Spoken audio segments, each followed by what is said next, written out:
Those of you who have expressed concerns about my health, I am happy to let you know that my poop is back to being white and very watery. And to learn how this happened, follow us on the Lowdown on Lower Decks.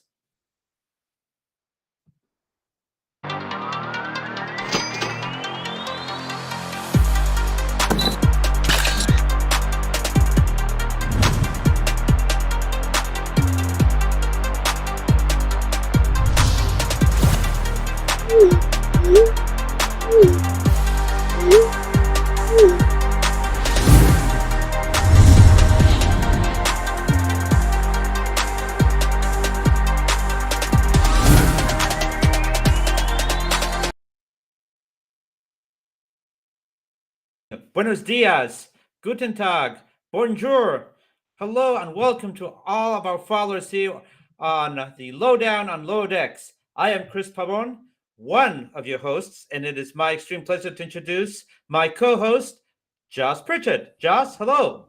Good morning, Chris. Glad to hear you're feeling better. This is Josh Pritchett, Nuknech, and welcome to all starships in the Alpha, Beta, Gamma, and Delta quadrants. Once again, we are here on Sunday morning for the Lowdown on Lower Decks. How are we doing today, Chris? Doing quite fine, quite fine. So, Josh, I got to say that after the brilliant episode of Deep Space Nine, I didn't quite know what to expect from this episode we're about to talk about. It was a bit of a surprise. Yeah, it was different. Very, very different. Yeah. I did not expect them to go in this direction, but I think as everyone's going to see, it was really good. I won't say that I thought this was the best episode of the season, but I thought it was definitely worthwhile, and I think it does set up for future events, to um, say the least. I think the ending does, and it definitely was different. But let's share with everyone who's following the show with us just how different it was with Lowdown on this episode of Lodex. Yes, sir. And with that, let's let's do this. So we start off with the season finale of season one, and we find out just what happened to the rogue exocomp Peanut Hamper. Left adrift, it has managed to construct a crude spaceship slash rocket to go to warp just to get out of there because Peanut Hamper's been stuck there for months and it ends up about to activate the ship, and then the some scavengers show up, the Drukmani, and she's like, "Oh, I gotta get out of here." And there's a nice nod to Wilson of Castaway, and finally she activates the ship and ends up in a hard crash landing on an unknown planet called where they have the Aurora, which for a moment I thought was Stanagar from DC Comics, but no, it was not. And she is viewed by the leader of this tribe of aerial people. They're all hawkish. They have wings as someone very special, like sent from above, like a deity. And she's beaten up quite a bit.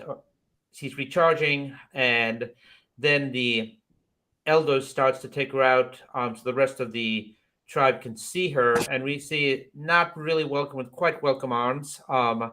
And it's a strange world where everything has wings. Josh, take it from there. Yes. So, uh, Clitorus, who is the elder leader of the Ariel, or I'm sorry, um, yes, and you are correct. Everything, every organic mammalian and reptilian creature has wings. Everything but the trees have wings, apparently.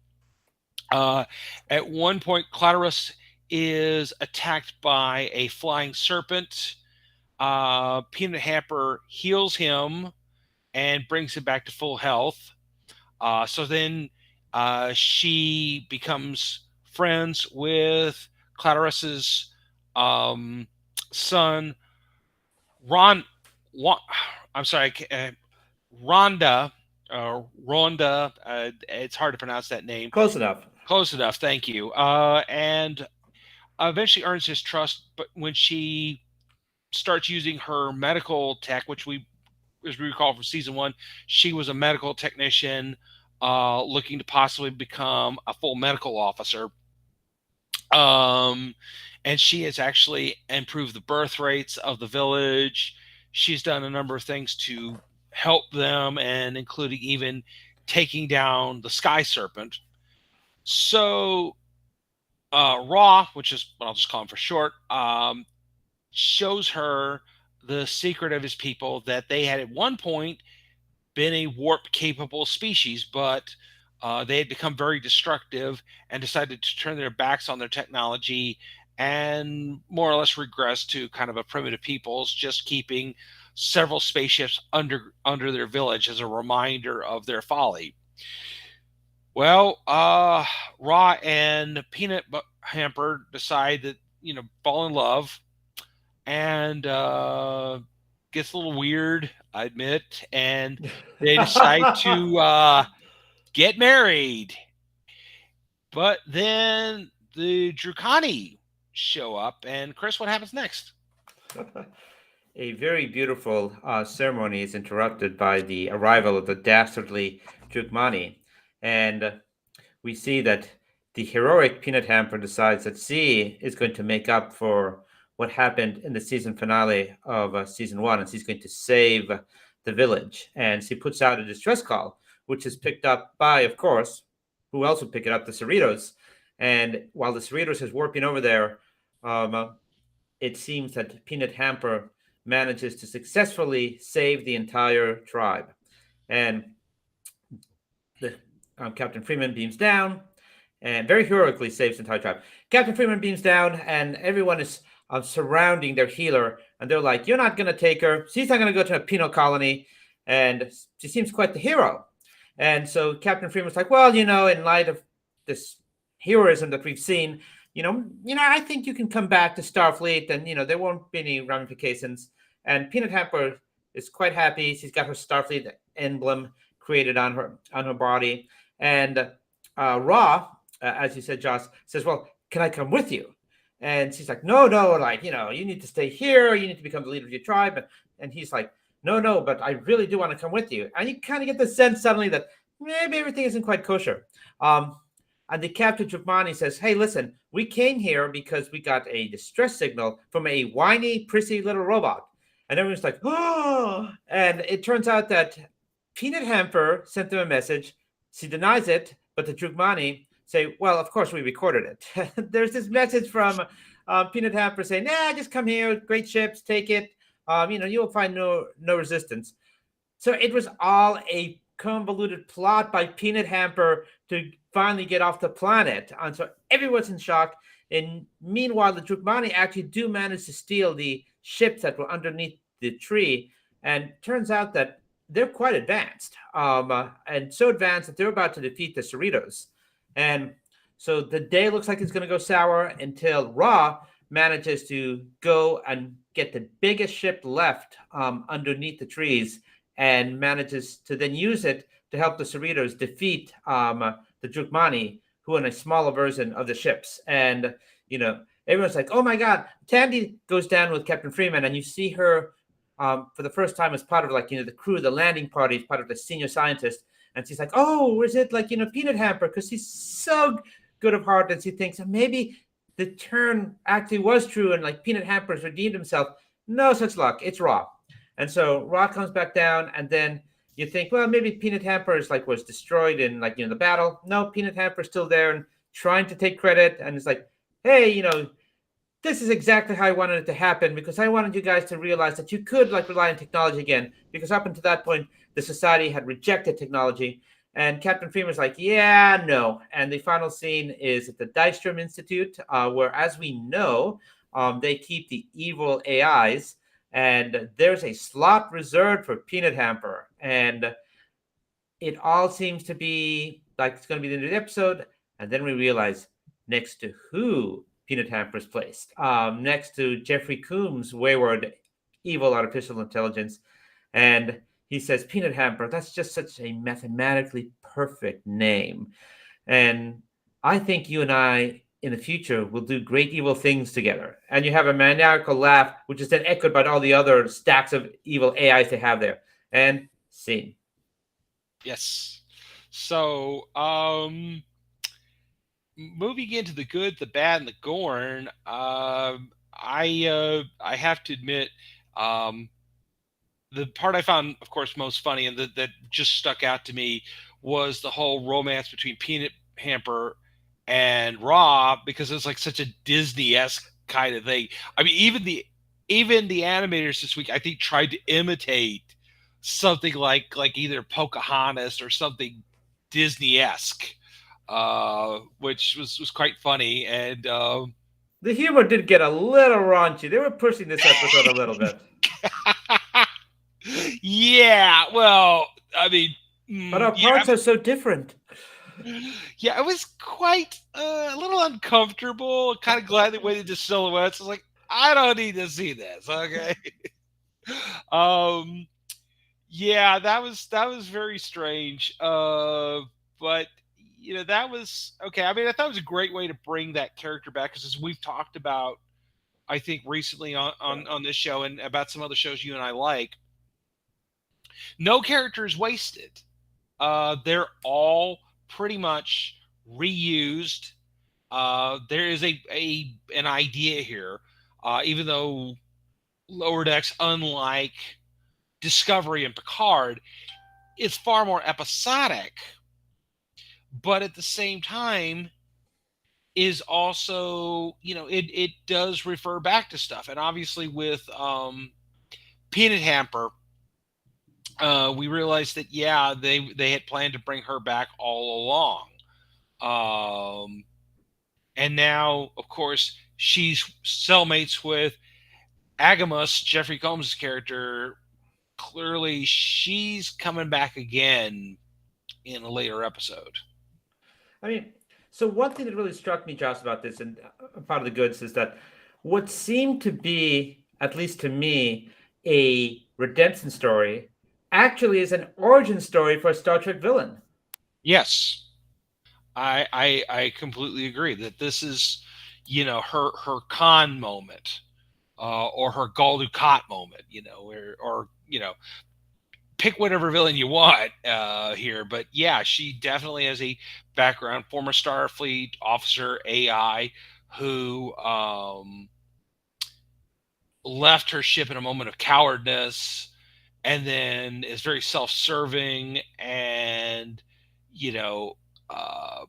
clearly resentful of organics, trying to make her be heroic. And it's like, I don't mean be heroic, I'm in this for myself, and she sees organics as something to use for her own pleasures and her own mischief.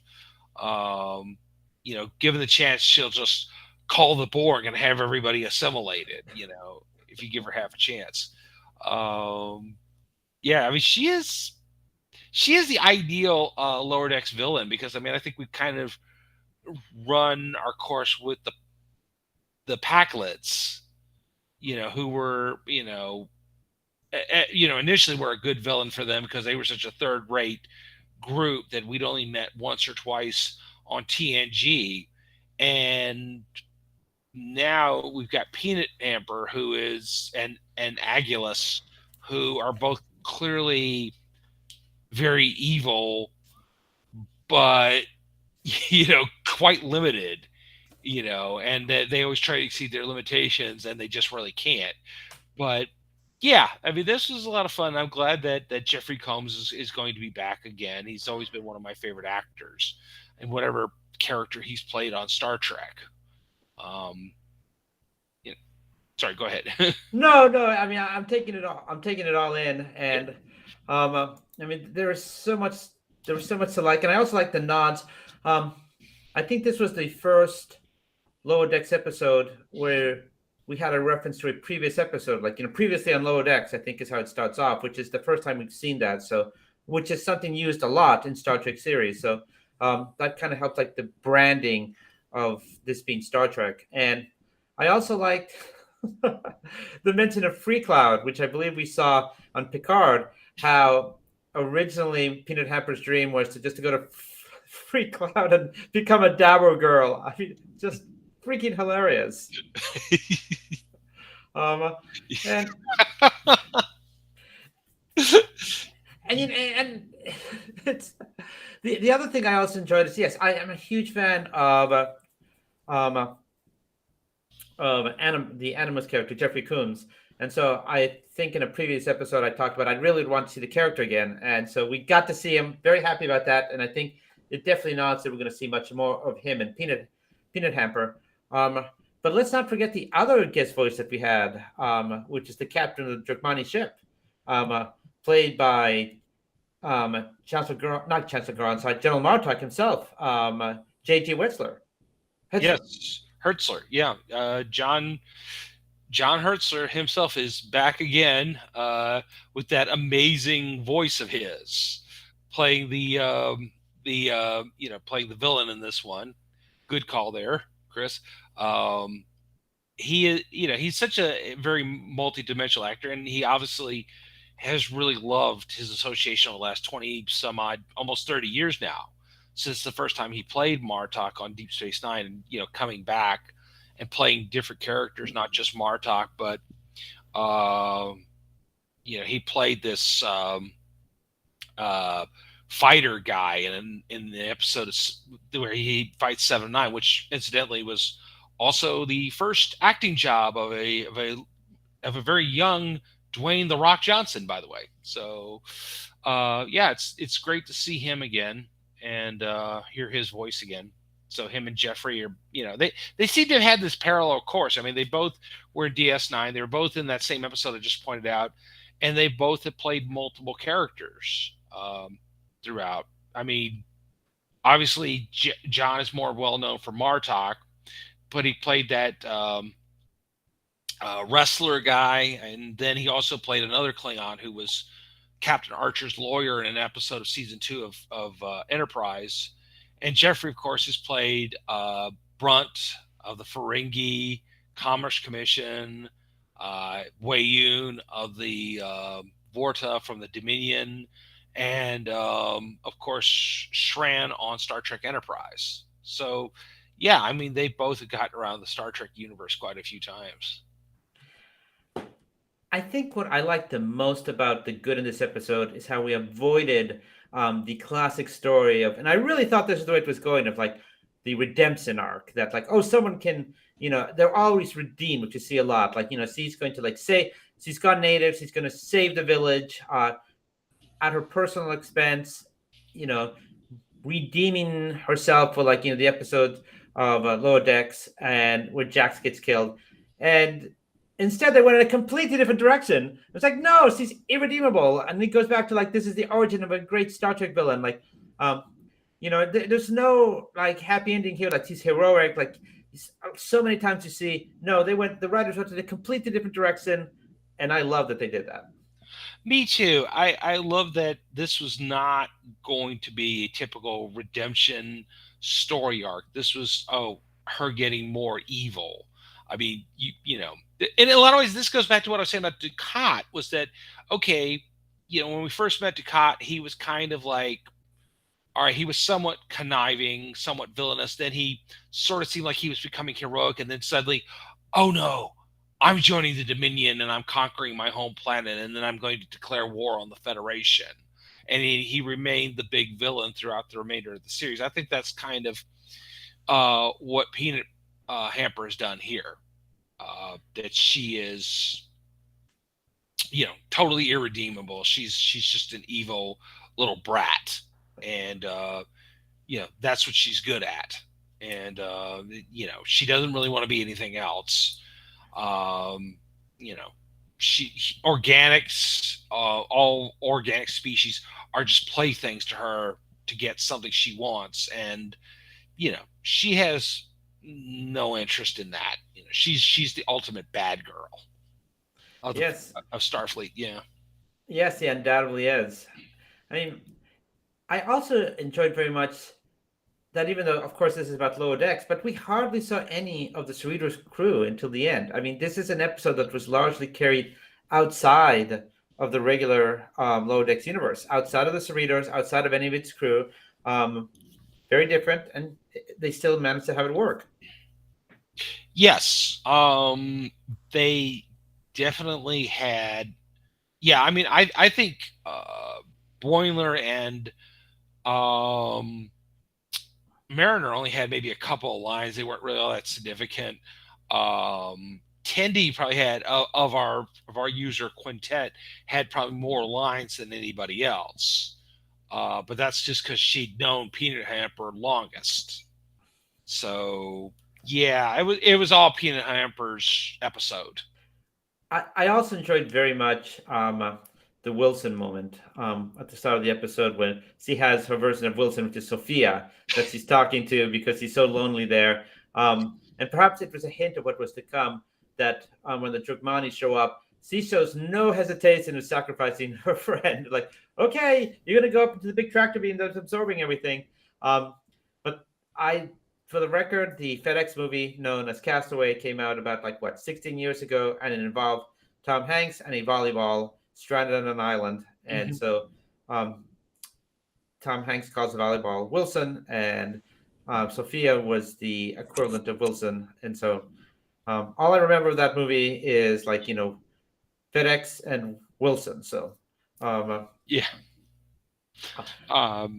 So I mean, we've been saying a lot about the good. What about the bad? Well, I mean, I would say that probably not my favorite episode, but it was not a bad episode at all.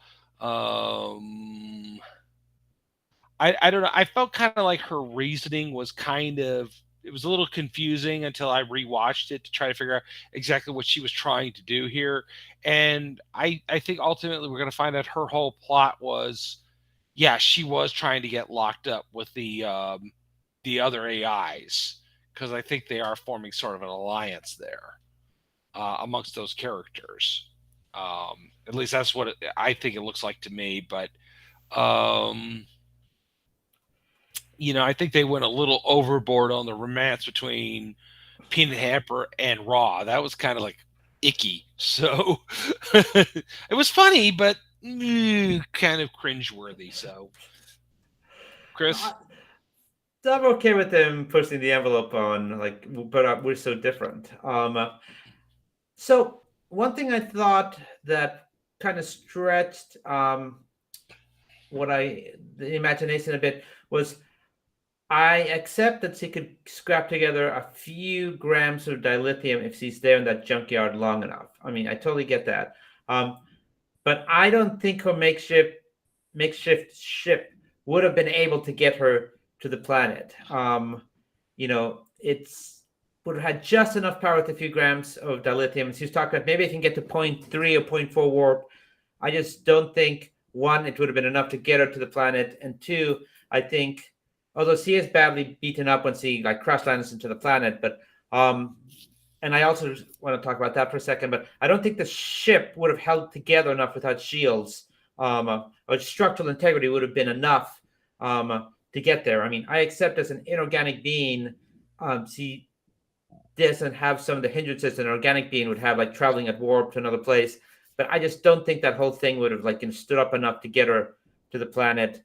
And then two, once he's there, the elder of the village, Kalteris, talks about, oh, you've been here for days recharging. But how is he recharging her internal energy supply?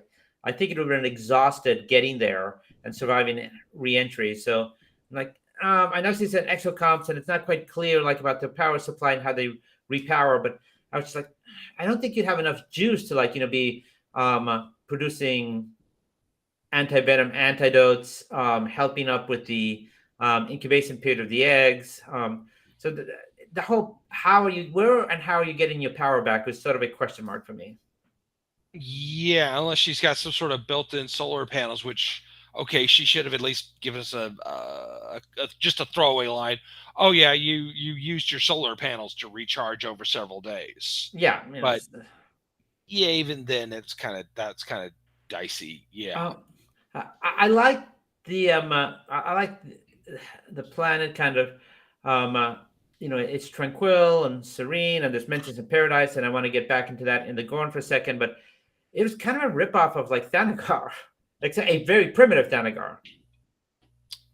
Well, yeah, you were mentioning that, and for those of our fans who don't know what we're talking about, Thanagar is the homeworld of Hawkman, Hawkwoman from the DC Comics universe, and given the fact that Mike McManus and his writers are huge comic book fans, I'm sure that probably played into their thinking. Because yeah, I mean, I couldn't, especially Rob particularly. I think he definitely looked a lot like Hawkman. I wonder if that was supposed to be an homage to that character. Um, and but yeah, I think you're right. I think they were definitely probably doing a little bit of a Hawkman tribute, but yeah, it seemed a little too obvious that was what they were doing.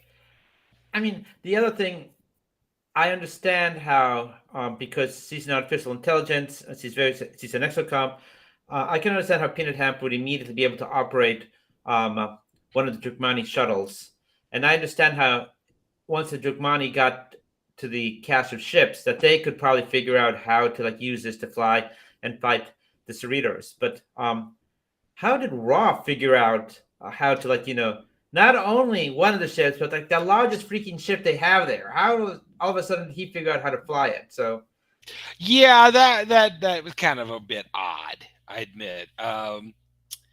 Yeah, that he suddenly, I mean, unless he was going to say, "Oh, I've actually been looking around this thing for years." I was like, "Yeah, but I thought you hated technology, dude." And that I think they were just trying to like wrap up the episode. I'm sure that the writers were aware of that, but I think that at the same time, yeah, we got to wrap this episode up. So, okay, and we can't have Peanut Hamper because she's supposed to be the villain and come back later with Jeffrey Combs and do evil stuff to the Federation. Um, so yeah, that's a good question. How did he get it? How did he pull that off? I mean, I think it's like you said that we need to wrap this up. So let's just say that like he can do this. But I agree. It maybe would have been better if when he shows her the ships that run underneath the trees, he says that at some point I was like learning how to use these machines and in case we ever needed them. Just like one line like that would have justified. Okay, this is how he knows how to do this. Right. Yeah. I mean, I know in my experience that when I have to, like if I'm writing something and I have to make a changeover, I got to go back about 10 pages. I got to make some reference to that. Because to quote the great Diana Troy, it's a primitive culture. So how would he have known to use his ship? Yeah, I know. It's like, I mean, I have no idea how the space shuttle works. So don't expect me to suddenly be able to figure out how to fly, a Federation shuttlecraft. I mean, a shuttle. I can't drive a stick. Put me in a car that has a stick, and I'm completely useless. Yeah, me too. Yeah. Yeah, that's can't do stick, man. I gotta have automatic all the way. I don't even understand why people still make stick. Why do they still do this? You have automatic. It doesn't cost you anything more, and you do less damage to your transmission. It's for those people, I guess, who like the fancy race cars to go like really fast. The only thing I will say in the stick versus automatic is that if you have a stick and your car has stopped, you can restart it again by rolling it down a hill. I don't advise this, okay? But for any of you out there who you find yourself in a predicament that your car won't start, and it's a stick, and you have a hill someplace, if you roll it downhill, you can start it that way. Yeah, just hurry. Yeah, don't hesitate. Get that thing going, and then yeah. Don't stop. Don't stop. Whatever you do not stop. Do not stop. No. So, I want to talk a little bit now about just the Gorn of the episode, which is something that we've seen in Star Trek before, which is the reference to like paradise is associated with a primitive or no technology whatsoever. Like we saw this in the episode where Captain Kirk loses his memory, and he goes to stay with what is, a primitive tribe. We've seen this in other episodes that the technology brings more misfortune than fortune. So a lot of people think that the solution is to like step away. We're not going to use technology. We're going to bury our ships underneath the trees. But it's not always the case. It's how you. It's not the technology itself. It's how you choose to use the technology. Right. Yeah. I mean, as much as like somebody like me who, okay, enjoys maybe having a day where I could like go hiking with some friends and go be out in nature. It's not exactly my idea of paradise. I mean, I still want to go back to a nice restaurant and have dinner when we're finished, or be able to get in my car and drive somewhere, or access the internet, or call a friend or something. Some of us like glamping. Yes, they do. Exactly. But at the same time, I'm kind of like, I think there's sort of an idea, maybe it's in Western culture, that we draw upon the story of in the book of Genesis, where, oh, okay, Adam and Eve are supposed to be living in this perfect, idyllic Garden of Eden, and some people think that's what we're all trying to get back to, is that point when humanity was actually perfect before the eating the fruit of the tree. Um, I was thinking more about the episode, I think it was called The Apple, from the original series, where the red skinned or the orange skinned aliens have to feed a robot called Ball. Ball. Yes. Yeah, who's a big dragon head that's carved into the side of a mountain. And they have to keep throwing food in there, and Ball essentially keeps their world perfect. Even if it means it has to destroy the Enterprise when it gets too close. So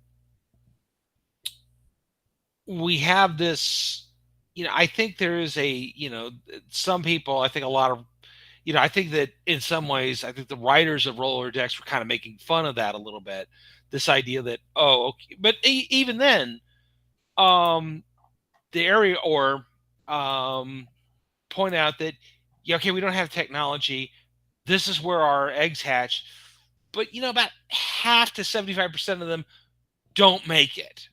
That they, and obviously a mark of civilization is, okay, you have higher birth rates because you've eliminated a lot of the diseases that would, kill children, that would kill newborns, or that would prevent um, sudden infant death syndrome, things like that.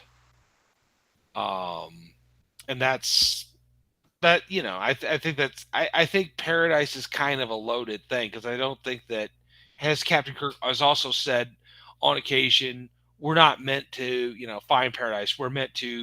You know, we're meant to do the hard work. And I think, I wonder, that isn't sort of a reference to that. But yeah, it is odd that some people, I think of the idealistic society as one in which we live in tree houses, and we're kind of living in this idealistic Adam and Eve scenario.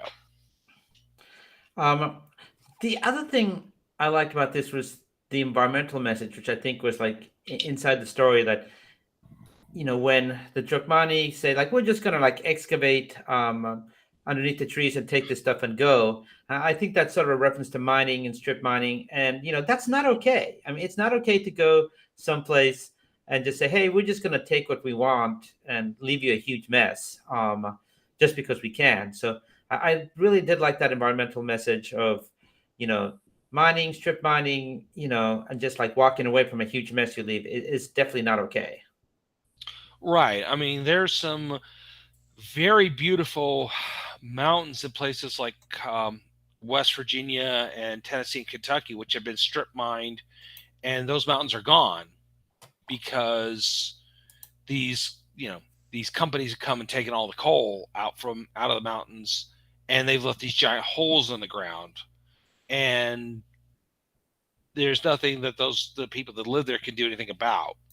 But some people consider that progress, and I don't, I don't think we agree with that, but I think that, yeah, it does fit into the larger message of Star Trek to point out, social ills Hmm. that go on around us, and we need to do something about this. And my hat's off to Star Trek once again for doing this. I mean, whether or not it's the whale crisis or it's strip mining, it's kind of there. This is our planet, and we have these wonderful fictional characters from 300 years into the future, um, but their message can only do so much. So, what else did we think should be in the Gorn category here today, though? I mean, um, I'm going to imitate. I'm going to go back to something that Peanut Hamper said. Like, does everything need to have wings?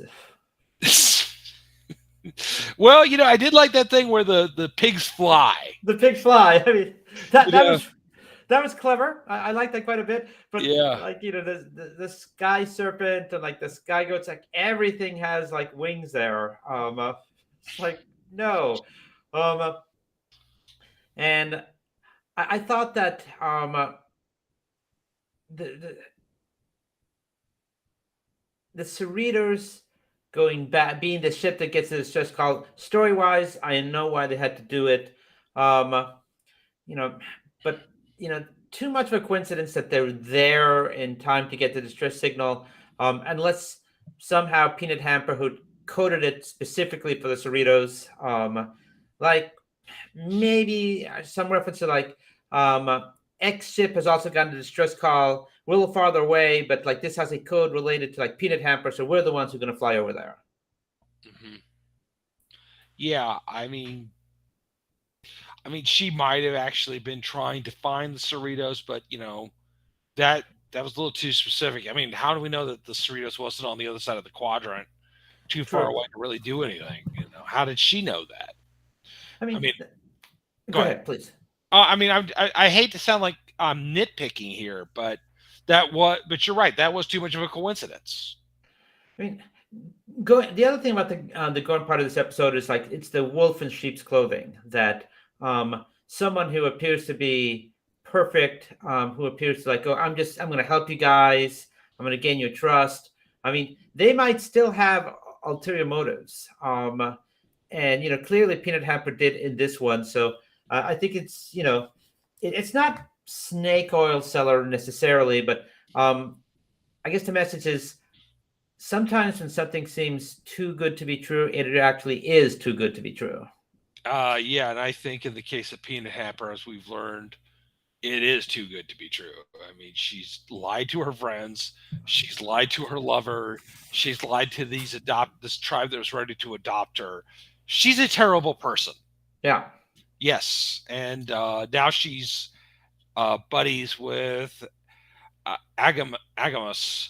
That yeah, I mean, I feel sorry for Agus because, dude, you're her track record on being reliable is not really the best one. I mean, you're kind of like you're asking for trouble here, but I guess we will find out, if not this season, next season for sure.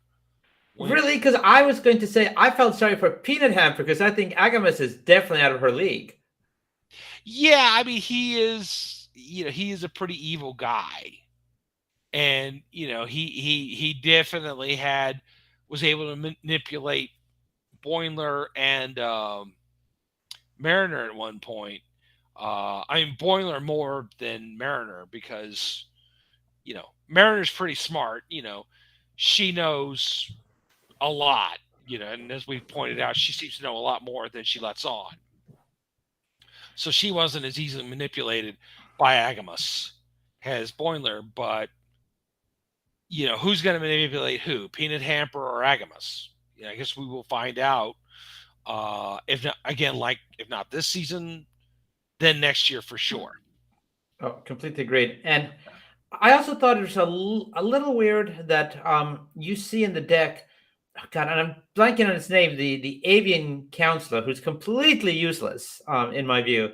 Like wouldn't you have sent him down to the planet? Because, like, he's the counselor. They seem to be avian species. I mean, you see him on the deck. He doesn't even talk in this episode. It's just kind of like there. Like, what is he doing on the deck? I guess they had to show that sometimes he goes to the deck, just like Deanna Troy sometimes was on the deck. He is the most useless character on there. I mean, I love the actor who plays his voice. He's quite a very funny comedian. Um, Like, but completely useless. yeah, I've given up on hoping he's going to step up because I don't see it happening. I think he's just too pompous and self, I self-serve. Well, not self-serving, but I mean, like he's just in love with himself so much, so narcissistic that, yeah, nah, he's really not gonna. But that's the thing about Lower Decks is a lot of the people on the Cerritos are not exactly the best and the brightest. You know, No, I guess those goes to the Constellation class or to the Constitution classes, but definitely not. Or what class is the Titan? the Titan is a Luna class Okay. starship. All the ships in that particular group are named after various moons from around the Federation. She is named after obviously the moon of Titan around Saturn, and I mean from what I've heard, there are other ones that are named after other moons throughout the Federation, and of course. The Enterprise E is a sovereign class, which is supposed to be top of the line. And then you got the various Galaxy and Akira classes, which are also quite awesome. And other classes of ship we've seen throughout the various Star Trek shows, like the Excelsiors are still around, but they've been modified. And then well, let's not. Don't get me started. Yeah, I will okay. talk your ear off about Starfleet classes of ship. I'm so in love with them. All right, duly noted. And I guess the final thing about the Gorn is that I mean, this was as I mentioned before, it was a different episode, and we didn't have really hardly at all the crew from Lower Decks, but it still worked, which I think is a testament to the writing staff that we have. That it doesn't always need to be about the crew itself. I guess if this was a 21 or 23 old 21 or 23 episode run like we used to have back in the early 90s and beginning of the aughts, this would have been considered like okay, this is the episode where we give all the actors like a break and we'll do something completely different. But it worked. Yeah, no, I mean it definitely reminded me of episodes that I think focused more on Barclay. Yes. Which I'm going to get into something in the predictions about Okay. that. All right. I will hold my shot until then. Yeah, and you're right. There are several episodes that if we think about it, we can go through in the history of Star Trek where they focused on like a recurring guest star,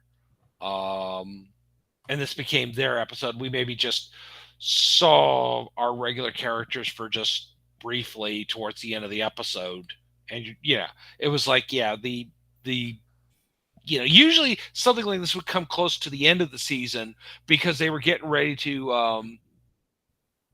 getting ready for the big season finale, so they were putting all their energy into that, and we only saw this in passing.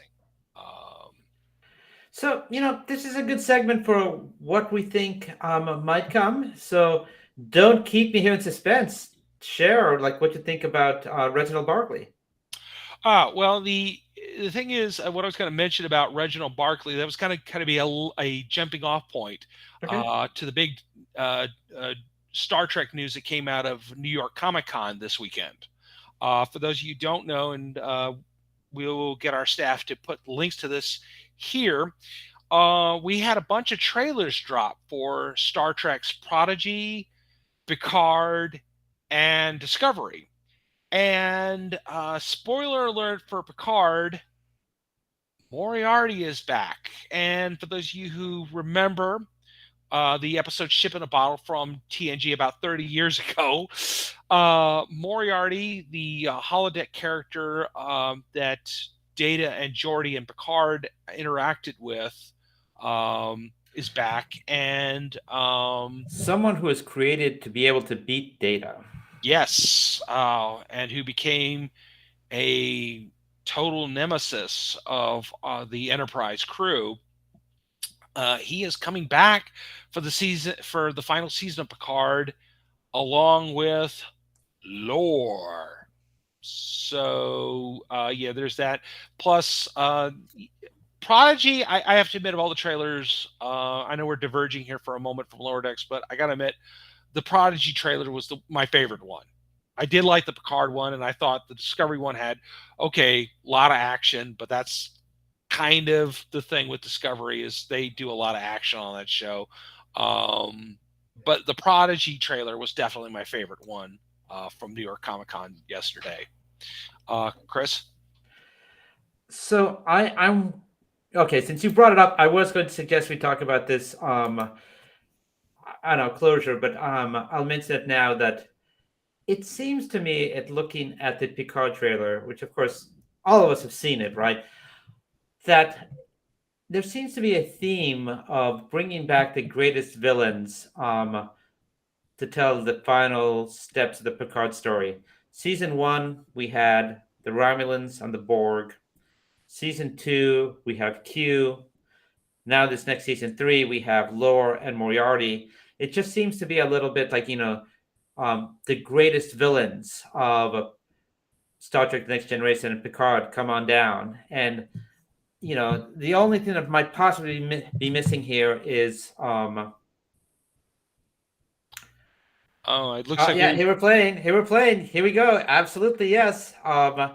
Is Golivet would be the only person missing here, who unfortunately he passed away 2 months ago. But it just seems to be a parade of the greatest villains when you start to look at it in retrospect. And yes. What did you think of that? On the one hand, if we're kind of thinking about this, and of course, being having read comics and you have too, obviously, having read Batman: The Dark Knight Returns, and having that whole storyline where, an elder Bruce Wayne comes back out of retirement, and some of his, Two-Face and the Joker and show up, and seeing how this character, Bruce Wayne, is supposed to end up. I mean, I think of it in kind of those terms. I think they have tried to. I think that it's been an attempt to, finish some stories that I don't think they got to do. I mean, you and I have talked about the TNG movies. Yes. And how, First Contact was a good movie. It was not on the level of Wrath of Khan. So you're not counting Generations? Right. I'm not counting Generations, just going into Insurrection and the final Nemesis. We never really wrapped up any of these stories. We never had Q come back. We never saw Picard face the Cardassians again, after what happened to him. We never saw them interact on the Dominion War. We never had that Wrath of Khan style, where, this great villain from their past came back to seek revenge. I think a lot of people kept expecting Tasha Yar's daughter, Sela, to come back and get revenge. But we never saw her again after the episode where the two-parter with Spock showed up.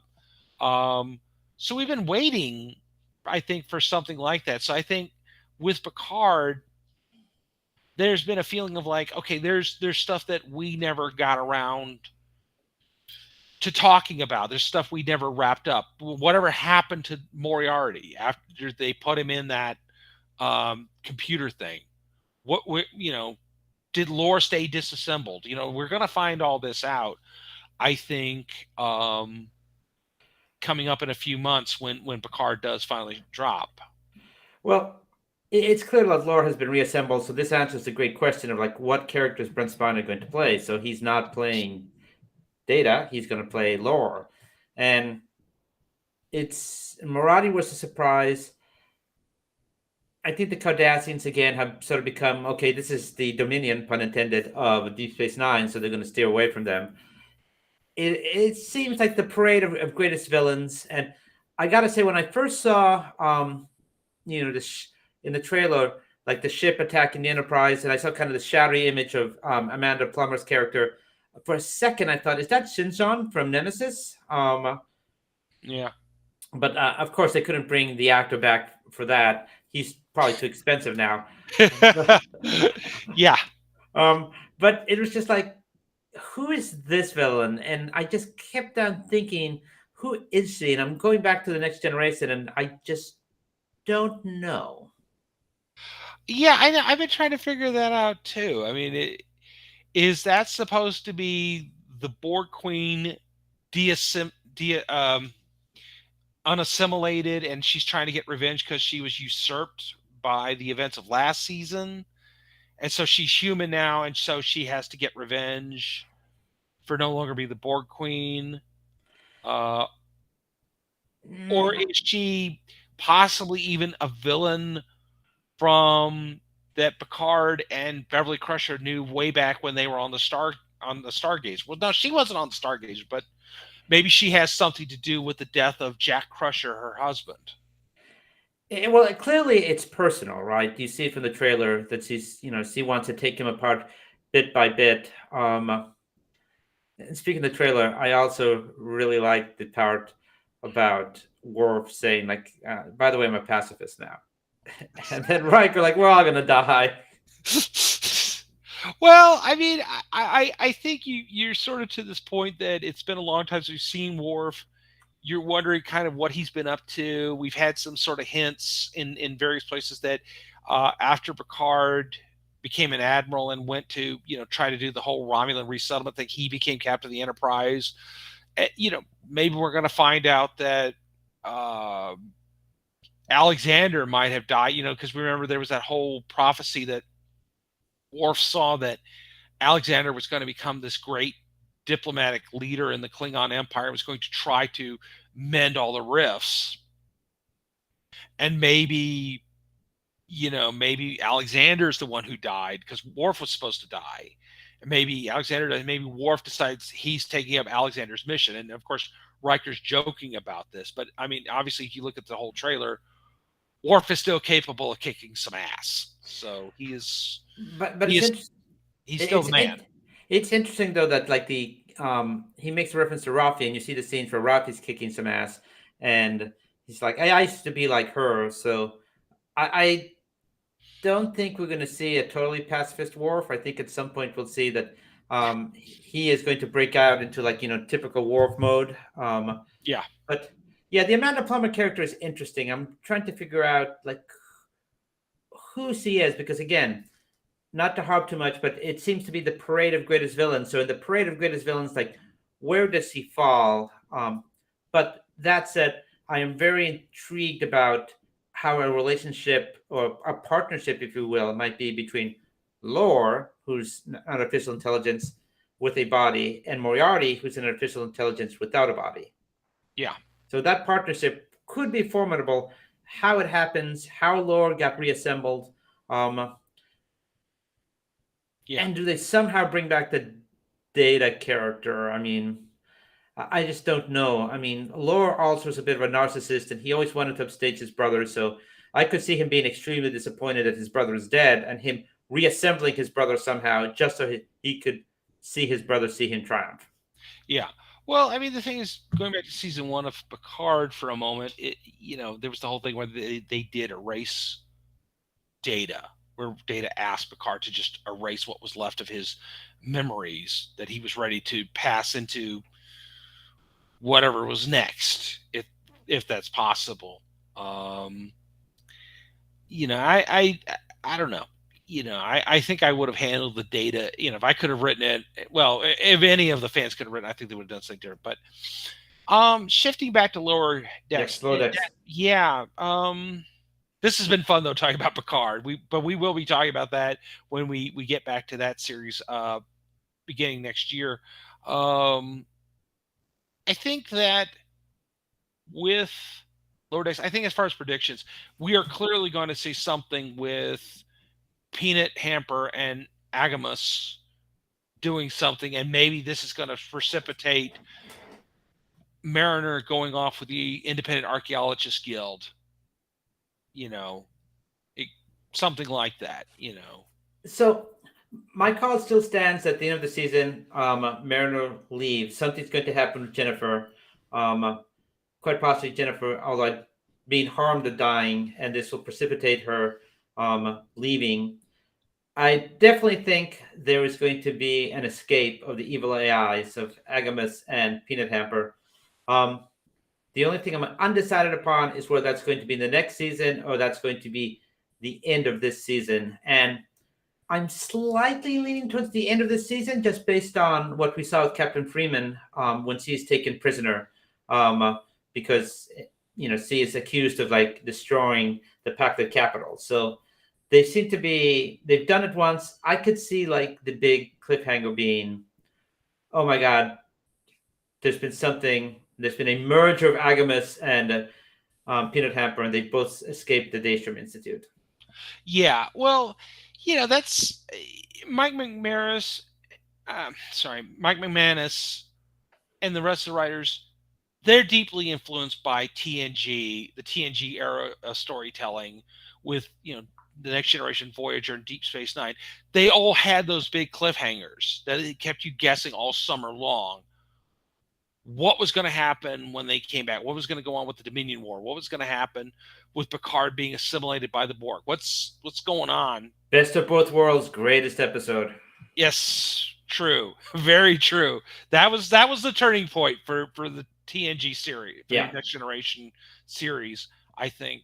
And I think, I think that's what they're going to go for. They're going to go for the big ending, like we had last year with Freeman being arrested by Starfleet and being accused of destroying the Packlet home planet.